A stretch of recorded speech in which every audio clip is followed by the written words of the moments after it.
Thank you for joining the podcast for Beyond the Banter. Before we get started, you need to know some important information. If you need support immediately, please reach out to one of the following organisations. Lifeline on 131114, Beyond Blue on 1300224636, or Men's Line Australia on 1300789978. If your life is in danger, please call 000 immediately. Beyond the banter.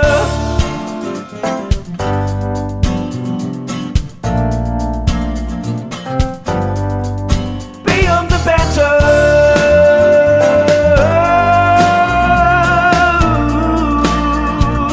Yeah. Beyond the banter.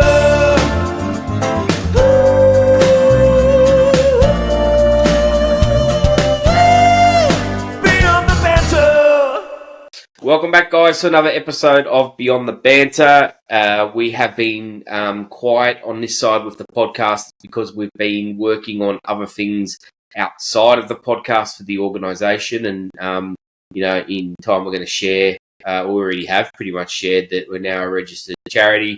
So going through all those processes, taken us about, about a year and a half, a year, to get that process to get that process finalised. So it's all done. Everything's done now. Now the pressure's on to really, turn the heat up on what we're doing and be really defined in terms of what we're doing. Today's podcast is an interesting one because we have the privilege of having someone in the, as a health professional, come on and have a chat to us about this particular topic, which is alcohol and the effects that it can have on you physically, emotionally, mentally, and we'll sort of go into a few things there. So really lucky. Alcohol for the both of us has been an interesting ride. We went to school together. We hung out outside of school, and we finished. And growing up in that age group, the first thing that you need to do on a Saturday is catch up with your mates. And what me and used to do was get the VB throwdowns. And I remember the VB throwdowns, mate. The 24 pack of the little 250 mils. Yeah, I remember it was like $20 a carton. I remember it was $10 each, $20 a carton. And then we moved opposite an RSL. Yes, we did. That was a good time, but probably not the smartest decision living directly across the road from an RSL. Yeah, and for people listening, when we lived across from the RSL, and tell me if you can remember, but I remember your vodka and orange type drink was $2.70, I think. I've got a feeling we lived there when GST came in, because I remember a schooner was $2. Yeah. And then it went to $2.20, and we're like, what's with all this change? Yeah, I remember, yeah. So it's always been a big part of our lives, alcohol. And for me, we've gone into previous conversations around, growing up and, the culture that it was for like our parents growing up and how I guess society has changed in a way in terms of, we hope that generational shift has happened. The older are getting older, and then we're coming up to that middle age where we're all having kids, and we can really realign and change the cycle, I guess, so to speak. For us, this one's quite important because we've been there, we've done it, we've got the shirt. We've come through the other end now, and it's quite interesting because we both pretty much have given up alcohol altogether, or for you it's very limited if you do. For me, I just don't drink at all. Yeah. That comes with a few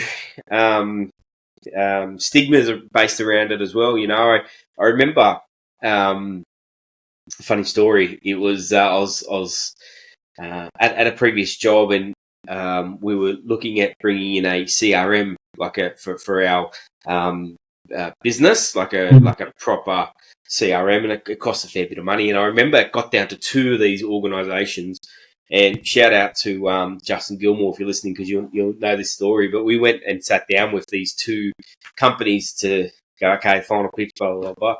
And we sat down in this group environment, and we went around the table, and there's probably 5 of us there, and everyone's beers, this and that. And I said, actually, I was having a Coke Zero, and Justin was sitting next to me. He goes, actually, do you guys have any zero alcohol? And the whole table burst into laughter. And they were taking the piss, going, oh, yeah, I have one of them as well, because I'm, this and that. And, I'm under the thumb, so I have one. But they didn't realise that I actually did want a zero alcohol and that I was being legit. And you can imagine how awkward it went after that. And fair to say that... as you were sipping on a zero alcohol. Yeah, it was awkward. It was awkward as hell. But fair to say they didn't get the business, but it still has that stigma around it. Zero. Why bother? Why? And for me, it's taste. It purely is taste. I don't need to have a beer in my hand to have a conversation with people, but it's more just a taste. And some of the zero beers out there, like the Heaps Normal that we've spoken about and we've had and we've shared, it's top class. Like it really does feel like you're having a top shelf beer. Definitely, the quality's massively improved. I remember having the first one. What was the first one? Was it Carlton Zero? Was that one of the early ones? Yep. And sorry to Carlton, but it wasn't the best one. But now you actually go get them, and I think Heaps Normal do it differently. I think they actually brew the beer and then extract the alcohol. Don't quote me on that, but they do it a bit differently. So actually get a really, really good flavour in it. Yeah, and I'm like you. I like the flavour of it. So it's not for me to get drunk. I just like it. Yeah, same. It's the same. It's the same with me. I go to a barbecue and have a meal, or I'm out and I just feel like a beer, but I know that I don't drink alcohol, so it's like, well, there's something there for me now. So that stigma is still around, but I think it's changing. It's developing. Do you still see the stigma when you go out and order a zero alcohol?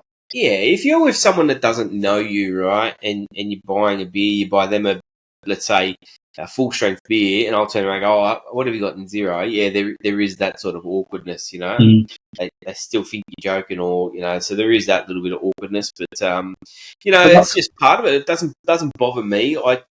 I don't need a beer to communicate with people. I don't need to feel like I'm part of a club or anything like that, because that's how I used to think when I was growing up. But as you get older, you just realise that you become your own man and make your own decision, and you just go, okay, whether it's for you or it's not for you. But the good thing is when you're out with mates or having a barbecue, if they are having a mid-strength or a full-strength beer and you're just having the zeros, you can still have one for one. You can still have 6 of them. Yeah. But how good is it that after 6 of them, you still feel fine, and the next morning there's nothing? Yeah. You can jump in the car and drive home.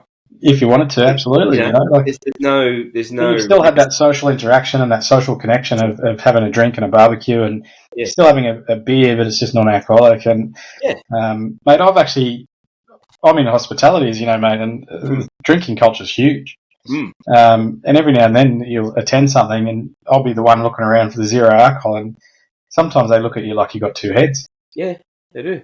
And surprisingly, some places still don't sell it. Yeah.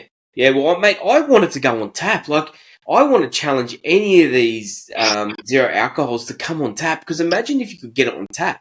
Imagine if you could get it out of the pump like everyone else, and it's imagine that. I'm sure they must do it somewhere, or hopefully that it's in the plans for these people, because these types of companies, I should say, because mate, it just elevate the experience again. With Heaps Normal, it's in a can, so you're drinking out of a can. But we both know having a schooner on a tap that's ice cold, it's good. So I'm looking forward to that. I think I have had it once somewhere in Canberra, but I'm not 100% sure.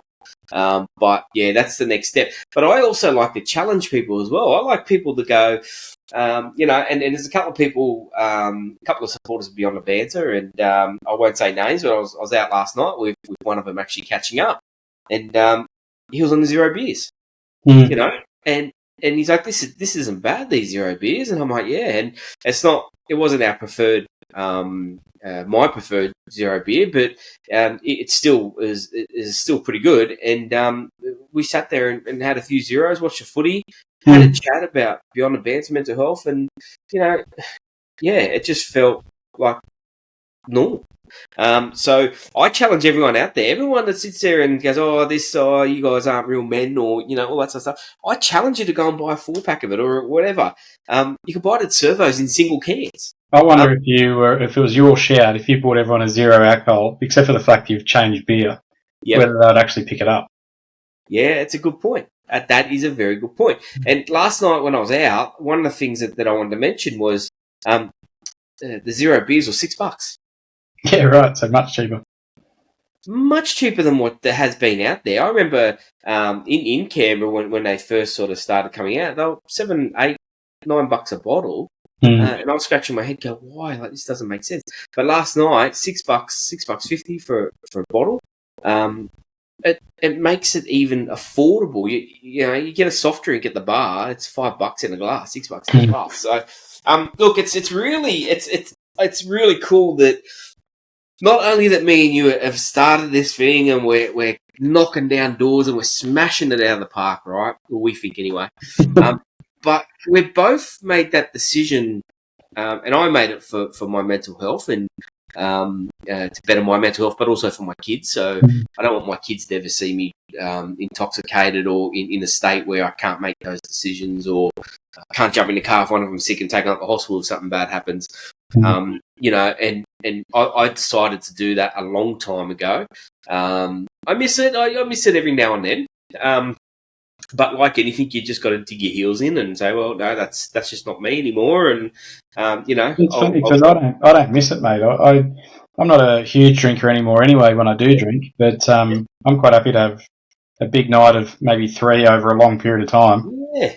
Go back to the RSL days, mate. The RSL days would have 3 very quickly, mate. But it's a good point. Like, you would live for Friday afternoon or Saturday afternoon or Saturday because you know that you can go Monday, Tuesday, Wednesday, and Thursday. Oh, yeah. we were actually both in hospitality back then as well. So, and it was cheaper to get a meal at the RSL than it was to stock the fridge. Yeah, that's true. That is true. But we lived for it. Whereas now, we probably sound like those 2 old blokes going, back in my day. Back in my day. Yeah. But, mate, with all honesty, you just change and you just make clearer decisions for yourself, and that's why this podcast is so important, man. And I actually want alcohol to be a big part of what we're doing with mental health and the effects that it has. And whilst today's going to be awesome to sort of do it as the intro, but I reckon alcohol is like there's layers and layers and layers and layers that you go into, and it affects people differently. And this is one subject that I'm really excited about, and I can't wait to sort of rip it. You jumped off alcohol quite a while ago. Yeah. Mine was only probably 3 or 4 years ago, but mine was more a physical presence of it. I'd have 1 or 2 and then feel really crappy after it. Almost like I'd had 10, that sort of feeling. So it's funny how it presents differently for different people as well, right?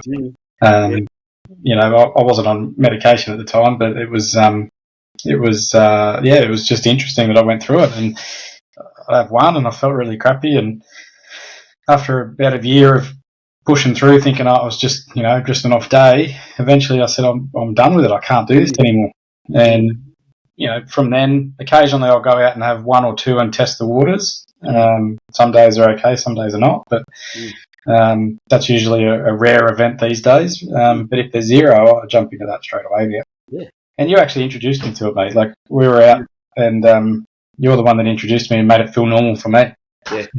Yeah. Well, I've done that for quite a few people because I like to challenge them, and go, okay, we'll just try this. Mate, there's alcohol-free bourbon. Actually, when I was in Darwin, we one of the hotels up there, it was a lot of cultural visitation, and we had to put minibars back in after COVID. Yeah. And one of the decisions we made up there was to go non-alcoholic. So all of our range in the minibars were non-alcoholic. So we had 3 non-alcoholic beers, which were different flavours. Yeah. And then we had 3 spirits. 1 was bourbon, 1 was gin, and I've forgotten the third one, but they were a great product. Yeah. And people loved them because you could have a couple, you got the flavour of it, but you're fine. You could jump in the car, you could go. So you still, same thing, you had that social connection, drinking, but not really drinking. Yeah. Yeah, it's crazy, man. It's crazy. This bourbon one I got a couple of years ago, and I would do it again. I got it over Christmas a couple of years ago, and it's just a flavouring, But mate, you chuck some ice cubes in there, you put some Coke Zero in it, mate. I'm telling you, I couldn't taste the difference. People that love bourbon and drink bourbon every day or whatever, will know the difference. But for me, as a person that would never really drink it unless there was a bad influence in the room shoving bourbon and Cokes down my throat, I wouldn't normally go out and drink it. So for me, it tastes very much similar. But I do, because you get the exactly. It's the same with the non-alcoholic beers. You get the same feeling. Yeah. You just don't get the drunk feeling. Yeah. Yeah.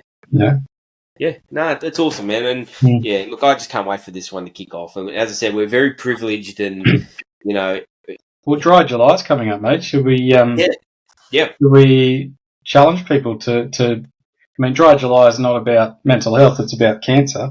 Yep. But that's the story in itself. But maybe through July, if you're going to jump on Dry July, start dabbling in the non-alcoholic ranges. You don't have to switch off completely. There's great non-alcoholic ranges now. Yeah, even better. In the month of July, go buy yourself an alcohol-free beer, take a photo, put it up on our socials, tag us in it, and we'll send you out a wristband or a football, one of our stress footies. So if you go out there and take a photo and you do have a zero beer and you're trying it for the first time, take a photo of it. Send it to our Facebook, our Instagram, however you want to do it. We see it, we'll send you out a stress ball or a wristband. We really want to start, I guess, encouraging, people to just think outside the box. The other thing as well, and I know we're dragging on a little bit here, is two things. The cost associated with it. Like, when we used to go out, it was cheap, but like in comparison. Well, as I said, back then it was $2 or $3 a schooner. What is it now? $11. Mate, I know some people when they come for work and they come to Sydney to do meetings and we catch up and whatever. Mate, I've heard stories of up to $20 for a schooner in Sydney. That's a schooner. You couldn't imagine spirits. The second thing is kids, mate. Like, when you go down that path, you've got a responsibility to your kids, and this outweighs any argument for me whatsoever. With alcohol, you've got a responsibility to your kids. And that responsibility, you've got to weigh up whether you want your kids to see you in that sort of state, or for them to grow up thinking, hey, it's okay for me to drink at an early age because Dad did it, and Dad used to let me have sips of his beer, or this or that. So, and that in itself, having kids, you've got no time to do anything. Like, what is it now? It's 2:30 in the afternoon, and I haven't stopped all day. It's a Saturday, but I haven't stopped all day. If I was to have a couple of beers now, I'd be snoring on the lounge by 6 o'clock. I'm the same. I'm not allowed anyway, but 2 beers in the afternoon and I'm asleep by 3 o'clock. Yeah. I'm the same. Yeah. So mate, it's interesting. It's a good time. It's good for us. It's bringing the professional advice back into the podcast, and whilst it's great to speak to the bloke next door about his issues, it is so good to be able to elevate the conversation and converse in a very different way, coming from a health professional. That when we have a chat to Noni, everyone's going to understand why. I can't wait, mate. I can't wait to rip in, and yeah. Mate, talking about let's go back to the take a photo of a non-alcoholic drink. Let's throw this out there and make a little bit of competition around it. Mm-hmm. How about your favourite's Heaps Normal? What is it? Yep. Which one is it? The XPA? Yeah, XPA. Mine's the Hazy. Heaps Normal Hazy. How about if the followers take a photo with their mates? Yep. With a non-alcoholic Heaps Normal. Let's make it Heaps Normal to have a conversation without alcohol. Yep. We'll, at the end of the month of July, we'll draw a random name out of there, and they'll get 2 nights at Mercure Gold Coast Resort. Beautiful. Done. Yep. Great idea. Yeah. So just think, if only one person does it, and there could be you listening, and you do it. If you're the only one, you're the winner. You're going to win it. What a great prize. Is that open to me? No, mate. Okay. Anyway, yeah, no, great idea, and I love it. And yeah, let's do it. Let's get it out there, and yeah, let's enjoy a month in July where let's challenge ourselves. Let's go and do something different. Let's just try it. It's what? How many days are in July? Is it 30, 31? Let's just go and do it. So yeah. So look, mate, I think we've both spoken about what Noni brings to the podcast and the level of professionalism, and yeah, I just can't wait for it to happen, and we continue on the conversation. So. Well, we're going to chat to Noni now. Now, Noni goes back some time with us. We went to high school with Noni. I think she was there right from year 7 with me. You jumped in at year 8, year 9? Year 9, I think it is. It was part of our extended friendship groups in high school. Yeah. We drifted apart, but Noni, as you do in life, but Noni, when she found out we were doing this, was one of the first people to reach out and say, "Hey, I can help."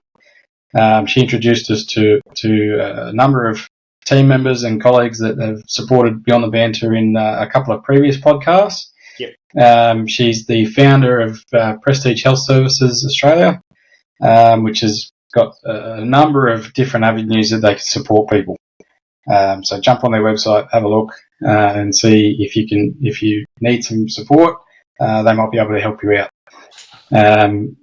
It's great to be able to reconnect with her and jump into this kind of conversation. She's was always a smart cookie back then, and she's obviously done it right now. So it's good to get the big boss on and have a chat with us. I think me and you can learn a lot from what she's going to say in future episodes, and really help us on our journey of what we're trying to do Beyond the Banter. So yeah, can't wait. So let's rip in. How you doing? Thank you. Doing all right. It's a bit of a blast from the past.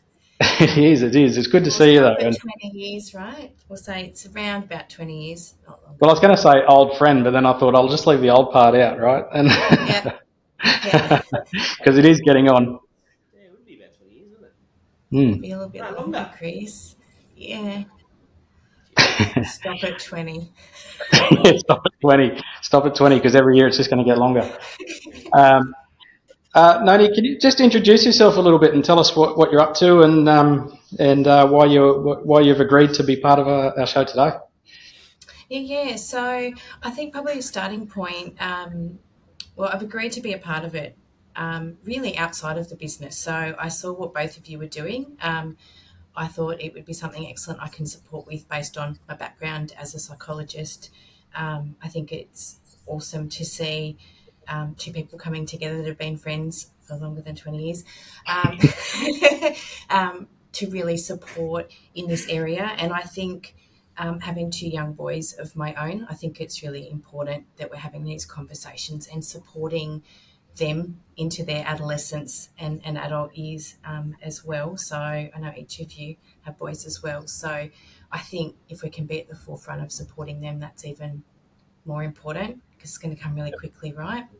Yep. And then outside of that, the business. So we are, I guess probably the best way to say it is an allied health provider to people who've had a workplace injury or may have an injury or illness and be supported, say, like by your income protection and life insurance. So the relatability there is we see a lot of, if we're going to talk sort of gender-based, a lot of men come through with some serious injuries from a workplace accident who then use alcohol as a coping mechanism to deal with pain and all of the other factors that come about with injury. So, and that's physical and psychological injury. So I think I can talk about it in that context, talk about it in the context of children and all of that. So that's, I'm delighted to be here and to be able to help in any way I can.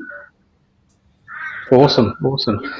We appreciate it a lot. And as you mentioned, we have been friends for a very long time. Obviously, the years have sort of rolled on where we have been in contact. But when we started this, and we knew that we were going to get friends that were going to come out that we used to deal with, or family friends, or people we've dealt with that would come out and support what we're trying to do. And they're the sort of people we want to take on this journey with us. And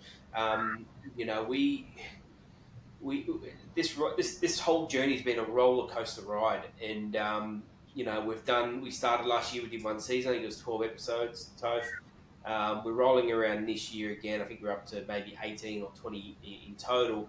But we want to bring it back to providing, I guess, health advice to the guys out there that might be struggling, like what you just said, with pain and injury, and not just that, but cultural influences as well, where we're told as kids to, toughen up. And I remember, as a kid going to get beers out of the fridge for dad and giving it to him, and thinking that that's okay, and all that sort of behaviour that goes on with that as well. And one of the big things we wanted to tackle was alcohol, because we've both got our own little journey with alcohol, where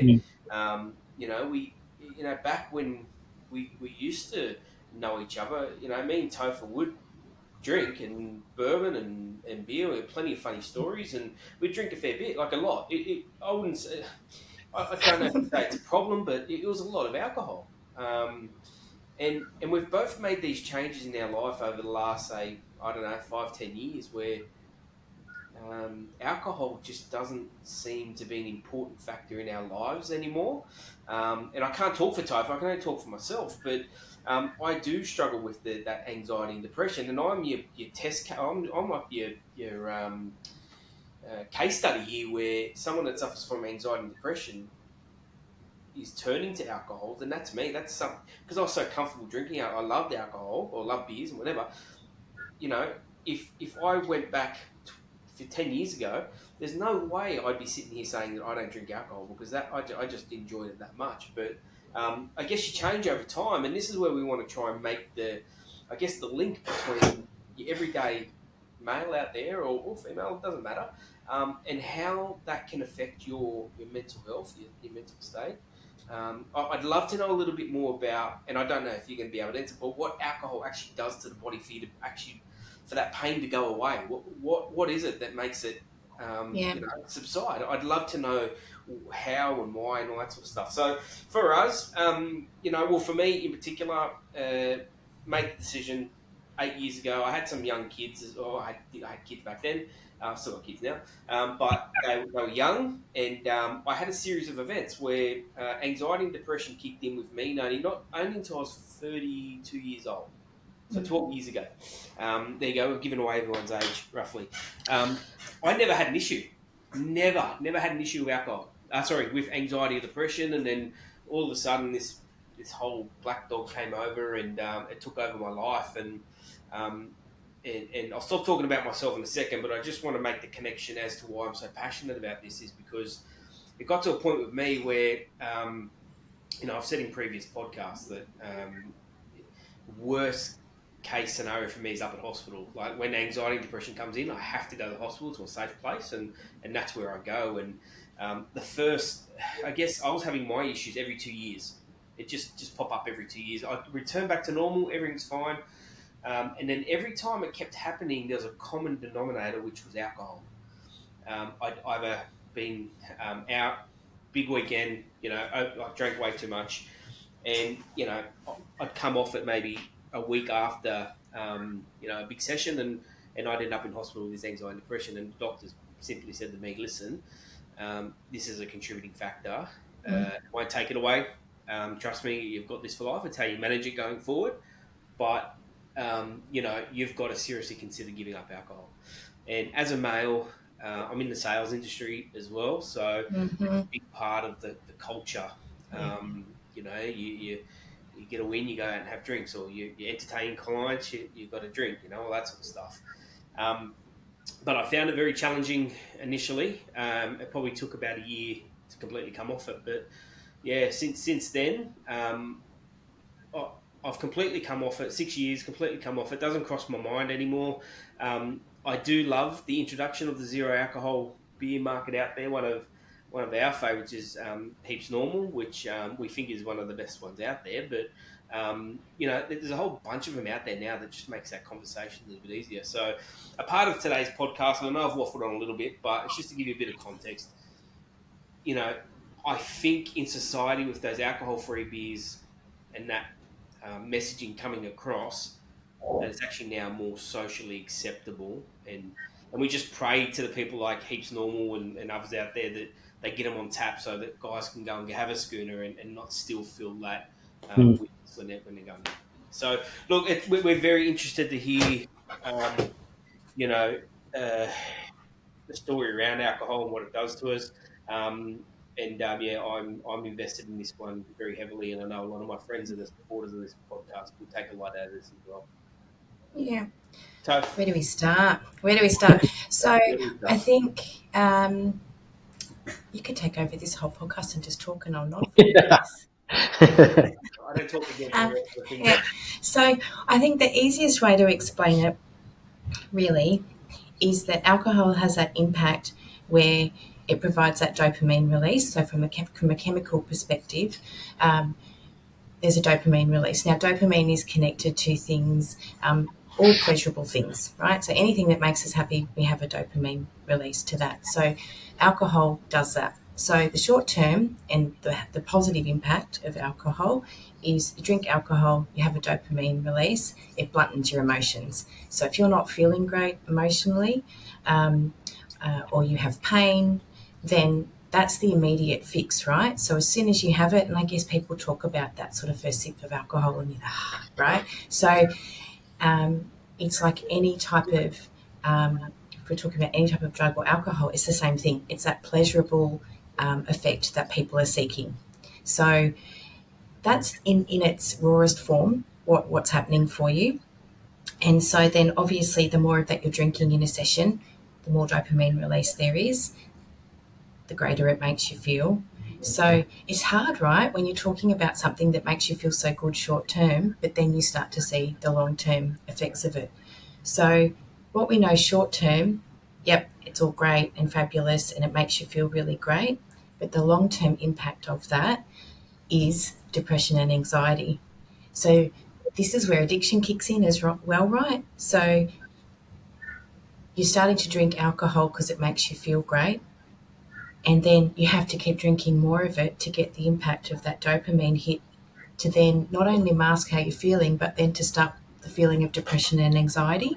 And then it starts to mean more and more alcohol use. So then that's where we see, I guess, and typically with men, research shows that men drink greater amounts of alcohol. So they're they're drinking more, which means then you have more of an impact with more dopamine. So this is why they say there's more of an impact for men than women. So women are drinking less, men drink more, and so therefore the higher rate of alcohol content is linked to a higher rate of a dopamine release, which makes you feel awesome short term. Long term, the psychological impact is exactly what you talked about, Chris, depression and anxiety. So we often talk about things like, what are the mental health impacts of drinking alcohol? And I know that's a question that you sort of really wanted me to delve into. It's kind of a chicken or an egg thing, though. Did we have mental ill health or was it underlying beforehand and alcohol brought that out? Or did we start drinking alcohol to push down those emotions of something that was... So was it there before or did alcohol bring it out? And that's a chicken and egg question. I guess around it may be really obvious for some people, but not obvious for others as well. But I guess that's probably the best way to describe what it's doing to you and why it feels so great and then why it doesn't feel so great. I guess if we want to look at things like real long-term impacts, and I guess from a clinic, I could talk from a psychologist perspective, but I always want to talk from an all of health perspective as well. So there's so much and it's so loaded. I could talk for days around it, right? So what we know is things like the younger that you start drinking, and so we're talking about, there's data now around 10 to 14-year-olds drinking or having some first taste of alcohol. So the younger a male starts drinking, the greater the risk of alcohol intake, binge drinking, and lifelong alcohol use. So as I'm sort of talking to this, clearly, as a mum of two boys, panicked about that situation. But if there's one thing I think the listeners can take away is please be conscious of that. There's research and data around the younger somebody starts to drink, the more those lifelong habits kick in. And it's really important, that we're listening and watching and keeping an eye on that. And so then we also know the younger a male is drinking, the greater the chance they're going to be a binge drinker. And binge drinking usually hits around that 17 years of age, funnily enough. Lots going on around about then. So much going on at 17, right? So, and then that's sort of when it all starts to accumulate from there. But I do think, if you want me to go into long-term effects of alcohol as well, you've got your psychological. So there's some pretty significant long-term effects of long-term use of alcohol from a mental health perspective. So for men, that can lead to, there's a link between long-term alcohol use and post-traumatic stress, and so that coming along. And for women, it's panic disorders. So there's two different things that happen with long-term high use of alcohol and addiction. So you've got some pretty significant long-term mental health conditions that can, it doesn't mean it will, but you're more susceptible to it. They also talk to those drinking greater levels of alcohol, particularly men, and we're talking about serious sort of alcoholics. There's a link then to more of your significant psychiatric conditions like schizophrenia. So there's short and long-term mental ill health diagnostic sort of factors, but then there's just your general health stuff. So we know that alcohol's linked to or long-term use of cancer. We know it's related to organ failure or problems with your organs, obesity. So there's all of these other health factors, and then you start going, well, which impacted what? So did my health factors start impacting my mental ill health, and so you can sort of start unpacking all of that, right? But I think it's just understanding as a whole person holistically, there are so many reasons why long-term or high amounts of alcohol use aren't great for you. And you certainly touched on that, Chris, and I think that from a psychological standpoint, but from a health standpoint, if we're wanting to live as long as possible and not have significant health issues, then it's something you've got to be listening to, if just for that. Yeah. It's interesting, the information you're touching on around 10 to 14-year-olds, the data around that. If I think back to my upbringing, do you remember I don't know if you remember the old metal cans that my grandfather used to have a Tooheys 2.2, and it was like a metal can, it wasn't aluminium, and when you would open it, it would froth up, and then he always used to let me drink the froth off the top, so that's his fault. But I remember drinking from probably about 12 years old, Foster's Long Necks. My mum used to drink wine, not beer, but she was always drinking. So, it's something that I was sort of exposed to. So then a mate of mine, wasn't Chris, but another mate of mine, I used to go around his place and we used to knock off his parents' alcohol cabinet. And I would have been, 12 years old. I actually remember falling off his balcony because I was wasted. But, it's interesting information because it's obviously not a new thing. It's just you've got more data around it. Yeah, and it's and I was conscious of panicking an audience listening to this as well with young children, but I think it's really important that we know the link between it, and it helps us reflect on what we've seen as children and adolescents, but then it helps us form healthier habits for our own children or family members and friends as well. I look at it as well and I know this is probably me getting my old hat on, but I look back on it now, me being that age when I was drinking, and I think, if I was in that world now, there is so much more temptation out there that alcohol is probably the least thing I need to worry about, for myself, or if I was a father looking back at my son, I worry about what's out there now for my kids growing up. And, I think, alcohol probably isn't going to be one of those major things we need to worry about. It's other stuff that are out there. But just going back to what you're saying about your grandfather, Toph, it's the same for me growing up as a kid. So we were a footballing family. Dad was coaching, uncles were coaching, Tuesdays, Thursdays, playing Saturdays.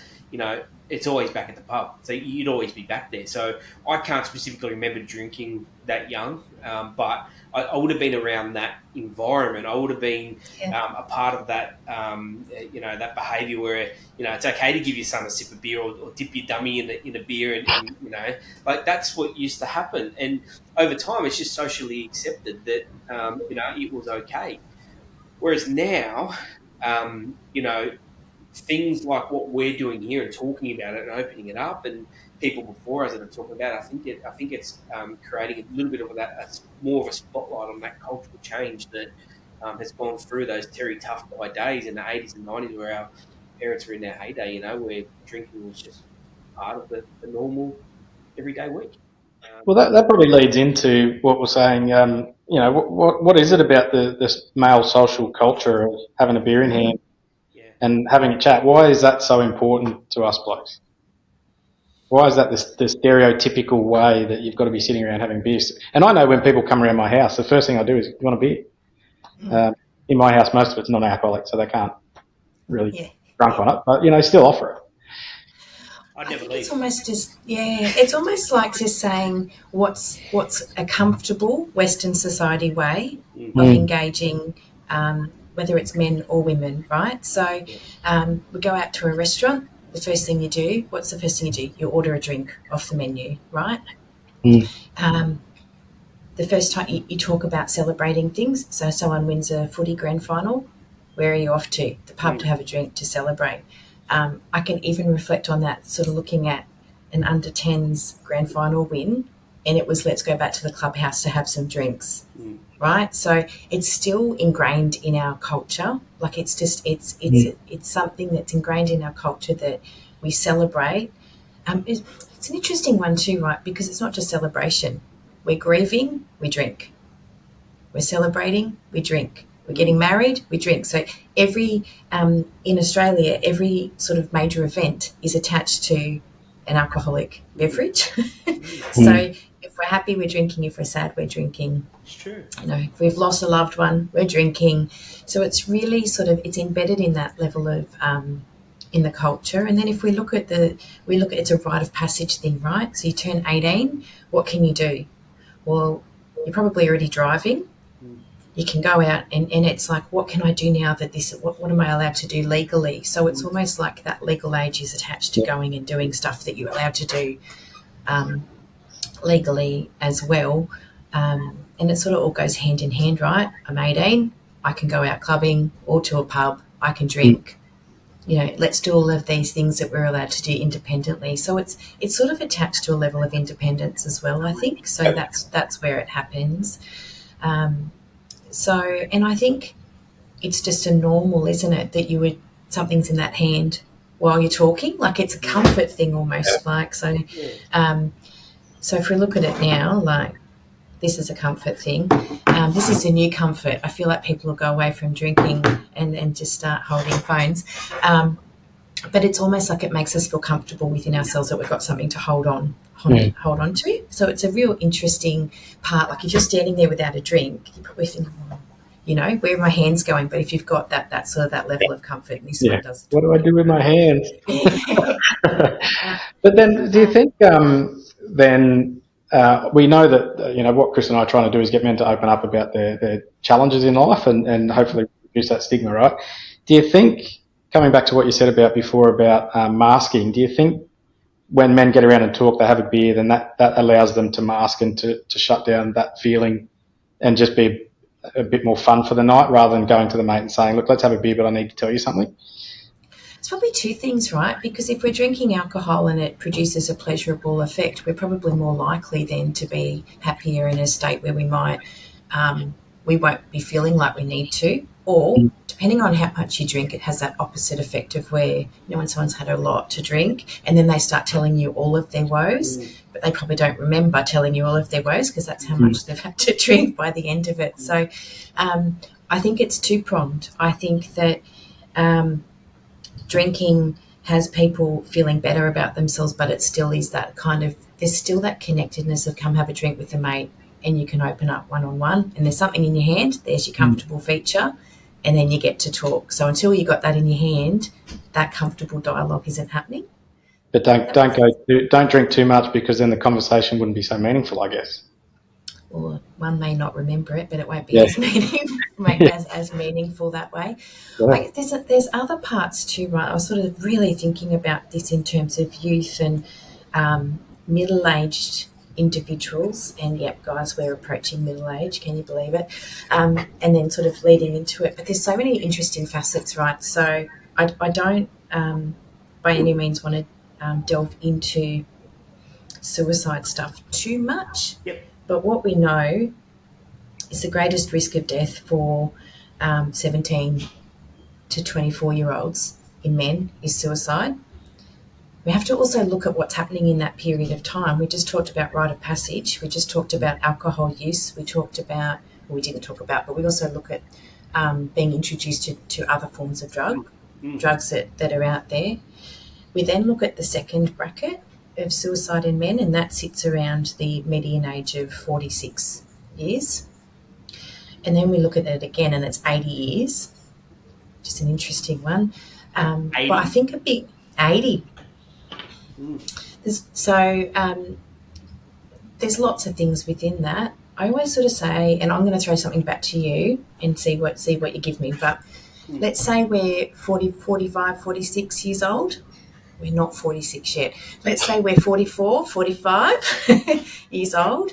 What's possibly happening for men out there that has them not feeling great, possibly drinking more, or contemplating death? What's going on, do we think, for men in that age group?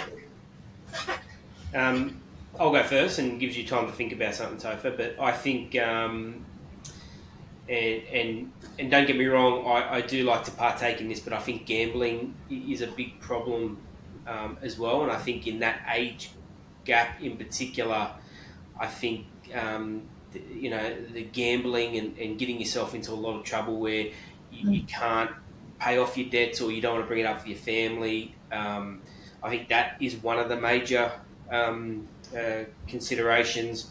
I think another thing for me is I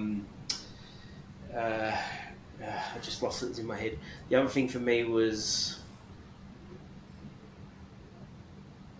I've lost that second thing. Topher, I'll throw to you. I think if I had to have a stab at it, I'd probably say something similar, but not so narrowed in on gambling. I'd probably say it'd be more around financial, maybe career position, where they are in their family network, maybe. Relationship status. I was thinking marriage breakdowns, kids potentially separated. I mean, the list could go on forever, probably. But. It could go on, all right? It could go on forever. So you've nailed it in its entirety, right? So, we used to, people joke about midlife crisis. I think this is what we're talking about, in that we get to, and I think this is particularly poignant for men, we get to a particular time in our life where we go, am I where I wanted to be in my work? Am I where I wanted to be in my relationship? Am I as financially sound as I should be? Jesus, there's only this many years left where I've got to save all this money. Or, have I made enough of myself? And I think for men, it hits harder in that sense of there's still this sense of, am I the breadwinner? Have I done enough for the family?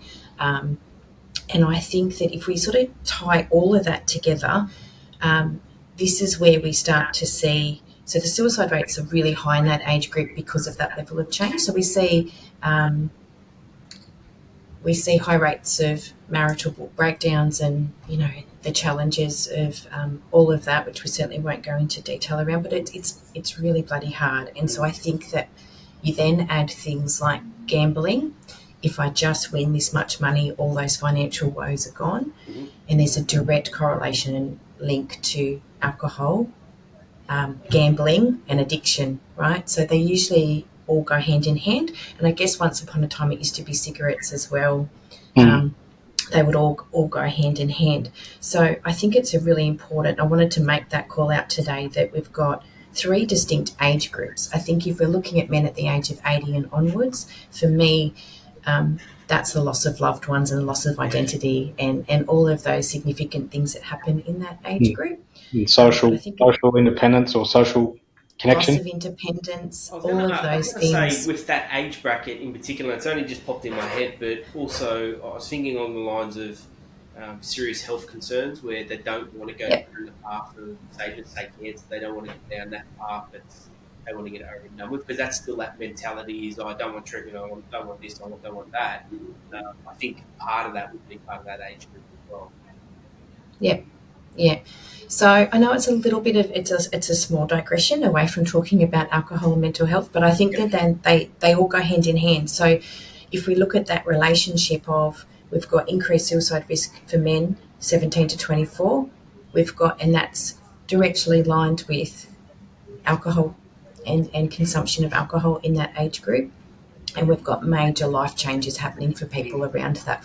In the mid-40 age is where a lot of things are happening for people. So I think sort of to take it back a step then, it's to say, if you know of somebody that's going through a relationship breakdown, financial woes, health concerns, any of those things, then you want to be really paying attention to that, one, for that person's wellness, but two, are they then using alcohol as a coping mechanism? Because then we've got a cocktail and recipe for disaster.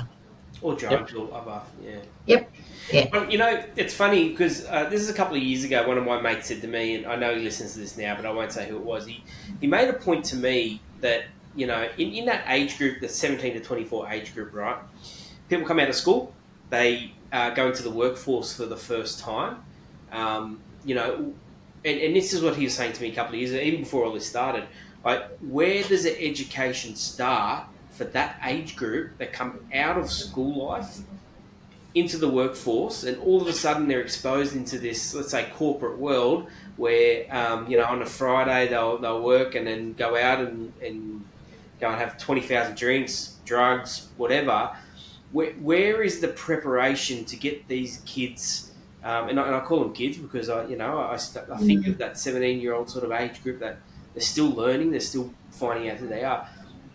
Where is the education for those guys at that age? Is it at school? Is it from their parents? Is it from health professionals? But that, to me, when I look at that age group, and that one specifically, 17-24, it takes back to that conversation, is my mate was right on the money. In my opinion, he was right on the money, because it doesn't get these guys ready for, or girls or whoever, to what's out there in the real bad world. Paying rent. If you don't pay your rent on time, the electricity getting cut off.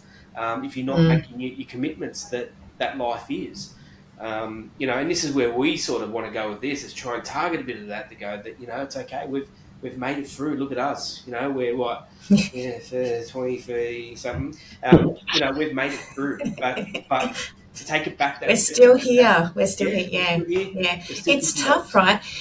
The funniest thing this morning, I had parent-teacher interviews for my eldest this morning, and I walked into, on Teams, with the PE teacher, who said, so you weren't so interested in learning about body image and things, Jack, this year. I understand that. You're a boy. Okay. She goes, but you were really interested in the section that we did around risk-taking behaviour, alcohol, drugs, how to manage difficult situations. So I think that over time, Chris, that's changed in that it's more at the forefront. So he's year 9s, 14. So they are sort of starting to talk more around that in more detail. So I don't recall that kind of content being given to us. At all. And, that sort of ties in with all the other things and sort of public health and sort of other campaigns that are running. So, but you're right, there's so much missing in there. Where do we get education on how to pay rent, how to apply for a mortgage? Rejection. Yeah. There's so many different elements in there where you go, who teaches you to put a resume together, how to apply for a job. So there's so much in there I talk about a lot, going, it's any wonder we're fumbling and stumbling between the ages of 17 and 24. So we're supposed to be independent. It's almost like your legal age, you're independent, you know everything, but that's actually not the case. And we also know we haven't fully developed cognitively in the brain either at the age of 17. So, and that's probably, if we sort of go back to the impact of alcohol as well, if you're drinking really young, then you're impacting on your brain development, which is obviously then going to impact on your capability to function later on. My kids are never leaving my house. My kids are never leaving my house. I really didn't want to have everyone feeling a little bit more worried about their children, but I think it's really good to be aware of it and conscious of it, right? So it's, it's for us, it's certainly for people our age, right, where we start to see all these things happening in people's relationships and the dynamic of those. But I really look at it and go, I think there's lots going on in society in Australia at the moment, and there's, if we're going to sort of make it about gender, there's certainly some heinous things happening for females, but I do genuinely think men have a really tough time, right? You need to show your emotion, but then you're told not to show your emotion and harden up. You try to show your emotion, you're told you're being emotional, and you're being like, it's a really hard space. So I think we've got to try and get this balance right of providing the right education but the right support, and not trying to tell men who they need to be, but giving them the framework of all those things that we're sort of worried about with them. It's tough. Can we dip into something before we started talking? You mentioned something to me, and my story is a bit similar. So when I stopped drinking, I was going through a depression phase, and what was happening was it wasn't necessarily bringing on anxiety or anything like that, and I wasn't a big drinker anyway, but what was happening is I'd have just one beer, and then I felt like I'd had about 50, and then an hour or two later I felt like I had a hangover already. So it was coming out for me a bit more physical, whereas Chris's story was a little bit different. But Can I ask you a question about Toph? Were you on medication? No. You weren't on medication? No, I didn't drink when I was on medication. No, yeah, okay. Because that wasn't a good combo. I did that once. It wasn't a good combo. Quick regrets there. I think I had a sip and I felt like I'd had 50 when I was on medication. So you're talking about drinking alcohol. So we've got a mental health diagnosis, and we've only had a little bit of alcohol, but the impact for you physiologically was like you'd had a lot more. Yeah, it really seemed like I'd had a lot more, and then just felt horrible. Was getting a headache, felt flushed in the cheeks, and like you'd just woken up and had a hangover. And I would almost think then that we would start looking at what are some of the symptoms that people have when they're depressed. And it sounds to me almost like because alcohol is a depressant, it was bringing it out more in a physiological sense. So I think some individuals can experience things like from a real physiological perspective. So I guess when really, really stressed, I get really tired, right? So I think that, and fatigued. So I think if you're sort of looking at some people experience things physically, some experience it psychologically, some get both. And I think some other parts around that too, sort of some interesting parts to be aware of is how much genetics plays a part in who we are. So this is when we usually, so my husband and I always laugh about this. When something comes up with the kids, I'll be like, that's your genes. And he'll be like, that's yours. What happened to us? We combine these genetics and we get this. So, but I think it's really important to be aware too that there is a significant link. So genetically, there's a link there in diagnosable mental illness. Yep. So if it's in your family, there's a greater chance of that. But also too, alcoholism. There's a genetic link there as well. So if there's somebody that you're more likely to have that, and that's related to sort of addictive behaviours and so forth as well. So again, that sort of we want to be conscious about what we're showing our children and then mirroring that along the way. Yeah. So there's that genetic component that sits there alongside with what we sort of say is that learned behaviour, what we observe, the environment. So it's both your environment and your genes that make you sort of land where you are. So it's important to understand the context of sometimes you can do all the right things and then genetics kicks in and then you can blame someone in your family for it. Yeah, well, that, as I said, that's why I ended up giving it up, because I just would turn to my partner and go, I feel like junk, and I've just had one. So, that's when Chris got me onto some non-alcoholic beers, and it was actually him that normalised it for me, because I'd never go into a pub and order a non-alcoholic beer because I felt like that wasn't acceptable. But I remember going out, we played darts one night, and he was getting non-alcoholic drinks, and I was like, actually, this is fine. No one even knows, right? No one knows. And from what I'm hearing from my other half, it's moved a long way. So when you're having a non-alcoholic beer, it actually tastes like beer and it tastes good. Yeah. So it feels like you're drinking beer, right? So I think it's a really interesting one, right? So I had dropped into a local bottle shop to get non-alcoholic beer for my husband, walked out, bumped into a neighbour, and he looked at me and he scrunched his nose up and he goes, "Oh, is that for your other half?" And I said, "Yeah." And he goes like that at me, non-alcoholic. And I was like, that's where the judgment sits, right? In that we need to break this stigma around choice and selection and why people might be doing it. So it's certainly still there. Yeah. And he walked out with a case on this, and I was like, well, I'm judging you now because you have a case of BB on your shoulder. Yep. So, but I think it's really important. I think in a social context, so if you're out in a pub or in a social environment, it's not that we're hiding it, but it wouldn't be noticeable. But if you're walking out of a bottle-o, although you can go to Woolies, so it's probably less. Look, 5 years ago, the non-alcoholic range was pretty poor. It wasn't real great. But now there's some absolute top-quality stuff coming out. And it's I still work in hospitality, and it's an emerging market that's just growing. Yeah. And I think then we sort of we start to break down some of these societal norms and expectations of holding something in a hand, because we can still do that. We're not missing out on that comfort factor, right? Which is a large part. Yeah, I make the connection to food, and from what you can see, I love food. I really enjoy eating food, and I'd eat food 24/7 if I could. But for me, it's about mixing the flavour with a beer and cooking on a barbecue. There's nothing I can sit there and open up to anyone about my problems. I've got no problems with that, so I understand people can't do that. But for me, it's more just about enjoying the flavour with a meal, like you would a white wine. You know how they say white wine with chicken or pasta or whatever. I do it because I like to be in that social element where I'm having a barbecue or something. I like eating it and having a beer with that meal. So there's that side of it as well. I did want to ask you a couple of questions before I forget, and just bringing it back to the alcohol side of things.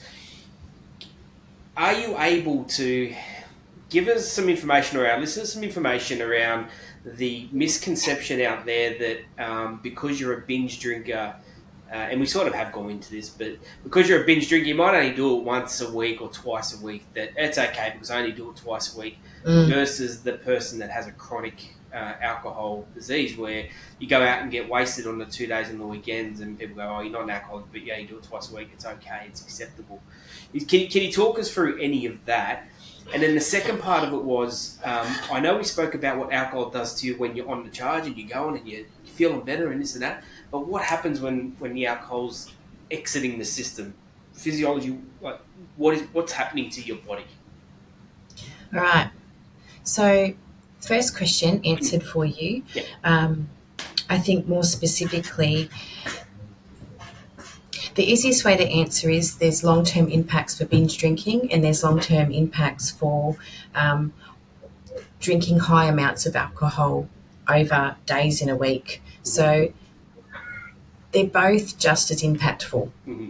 Yeah, so I think it's probably, and I think as a society, Australians we like to go, oh, it's okay because I only do it once a week. Or it's okay because I only have 12 once a week. Mm. So if we were to go to the doctor, and the doctor always likes to ask men how many beers or the first question is, how many alcoholic beverages do you have a night? And everyone always halves it, don't they? Mm-hmm. So maybe one a week. Yeah. And the doctor automatically... Good drinks. Yeah. Yeah. And the doctor multiplies it and goes, is it really this many? And you're like, maybe. Yeah. So they know straight away by looking at you. Yeah. But I think it's just as impactful, and there's just as much health or mental ill health implication. So I think we're just really good as Australians in just going, oh, it's okay because I only did it there, or I did it. Like we have a way of talking ourselves out of things that are just as significant, if that makes sense. We're funny like that. It's all right. I only had 12 or 20 on that one night. I think that the greater impact of that binge drinking, though, is the injury impact, right? So if you go out and you have a shit ton of alcohol, then you're more likely going to have yourself run over, fall over and hit your head and give yourself a brain injury, or have some type of physiological response where your heart can't take that or your liver can't take that, right? So I think if we're drinking to a point where we're blacking out and we don't even know what's going on, then we need to start thinking about what's the brain doing, what are our organs doing. So it's probably answering the second question along the way as well, in that the more alcohol you are drinking, the harder it is for the body to break that down and remove that from the system. And so then it's providing more stress then on your cardiac, vascular, respiratory system and digestive system all in one. So it's probably got, I think probably the easiest way to explain that is that, I mean, apart from the fact that you notice that you need to wee a lot when you drink a lot, there's many other sort of health impacts there. So I think sort of take a step back and go, the significant impact of drinking a lot or binge drinking is not just the health and the physiological response, but it's also putting yourself in greater danger of harm's way as well. And that is typically your binge drinking 17 to 24-year-olds who are then undertaking more risk-taking behaviour, jumping in a car and driving, getting in a car with a mate who's driving really fast, walking in front of a car thinking it's not going as fast as it is. So all of that stuff starts to play into it. But I think from a physical perspective, the more you're drinking, the harder it is for your body to break that down and process that through. And then it starts impacting on your vitamin and mineral levels, your respiratory, your cardiac, all of that. Yep. Interesting. Okay. Interesting. All right. Noni, I think we could ask you a ton more questions, and there's probably hours and hours of content that we could cover if we dug into it really deeply. But I think for now we've probably covered a bit of a broad area of alcohol and the effects on mental health. Unless, Chris, you've got any other questions? I've got one or two more things. I'll just very briefly, just from a professional opinion, health point of view, say someone is struggling on a drink and they are wanting to get help. They've listened to this and they want to get help. What would be the recommended steps in terms of those first steps to get some help? Yep. So it's three-pronged, right? So if you've got family and friends that you can talk to, firstly, like community is, and family, don't underestimate that. That's, I guess, one area to start with. Second area is pop off to your GP and have a chat to your GP, right? So, and I say this not just around alcohol, we also look at things, so we're looking at diagnosable mental health conditions. Get yourself a blood test. Blood tests give you so much information. We often think that we have, we might say, I'm feeling really anxious about things, or I'm feeling really low. Sometimes it can be a medical condition that's impacting on that. So go and get yourself a blood test as a starting point as well. So, and then I would be strongly recommending talking to the GP around a mental health care plan. So going and talking to a psychologist or appropriately qualified counsellor around those things. And I think it's really important, if you see somebody and you don't gel with them relationship-wise, keep trying to find somebody. So you may not like the first person that you see, that's okay. Keep trying. If you prefer to see a male, go find a male. If you prefer to see a female, go see a female around that. And there's so many, also, I guess probably a few other things. There's so many online resources. So there's specialised resources for people who live in the bush. There's specialised resources for Indigenous people. There's specialised resources around alcohol support groups for men. And so I can provide all of those anyway to you, so you can pop them up during your podcast stuff. But there's also too, then now, I guess what's really great is seeing that we have different ways of communicating, because not everyone can pick that phone up and have that conversation. Yep. So a lot of the services out there are now got chat function, email function, and also to phone and other sort of ways of communicating. But I think it's really important, if you're not ready to make that sort of, just get on and text and start that process of talking as well. And then outside of that, just with cultural considerations in there, you may have a religious elder or a cultural elder that is somebody that you need to speak to, not underestimating that for people is more important than going to see or is the go-to instead of seeing a GP, or that's the belief system that elder will support you with that. So I think it's really important that we have that cultural consideration there and not just assume the Western way is the way for everybody.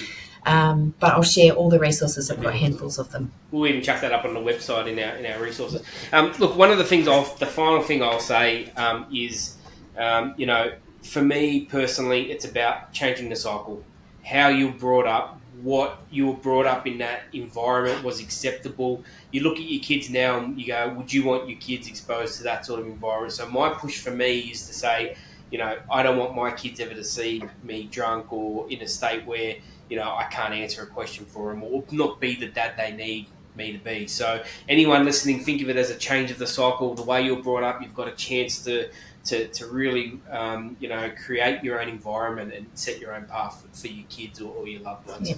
And then finally, Noni, look, you're always a smart cookie in school. Honestly, this conversation, there's been no pauses, there's been no awkwardness, there's been nothing.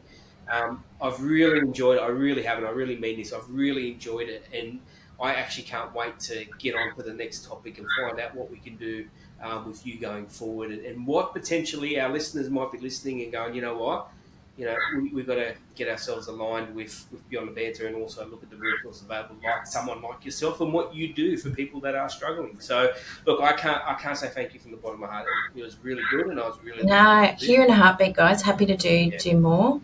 That's good. That's and look, always been a talker, right? Can chew the ears off anyone for hours. So awesome. It's all good. Noni, thank you very much, and I'm glad to see that he's your partner's drinking the non-alcoholics. Definitely an emerging. I hope, though, we do have to mention, I hope he's tried the Heaps Normal brand. Chris and I have a different taste. I like the hazy Heaps Normal, and Chris goes for the XPA. Tonight of him beside a 4-pack. Yeah. Really good. I'm actually going tonight. I'm going to be having a few, and I've actually, one of the guys I'm going with that tonight wants to try it as well. So, Heaps Normal, way to go. All right, cool. We'll finish it up there. Noni, thank you so much.